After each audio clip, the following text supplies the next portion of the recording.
Je to smutné, že ten čas tak letí, ale ja na to Bali chodím už viac ako 20 rokov, ja tam vlastne viac menej tak žijem pol na pol.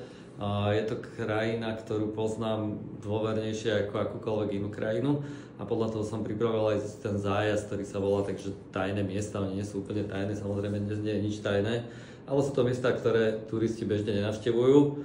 Pozrieme si úplne tie najzaujímavejšie miesta ostrova, pozrieme si tie najdôležitejšie chrámy. Ideme na sopku, budeme sa surfovať na tých najzaujímavejších surferských spotoch, kto bude mať záujem. Vyskúšame si šnorchlovanie na tých najkrajších miestach, národných parkoch. Kto bude mať chuť, môže vyskúšať potápanie. Budeme jesť tie najlepšie jedlá v nekomerčných, malých várungoch. Proste ten zájazd má naozaj že drive. Ja nie som taký úplne ezoterický typ, ale hovorí sa, že na Bali sa pretínajú zemské čakry a že tým je to ideálne miesto na meditáciu.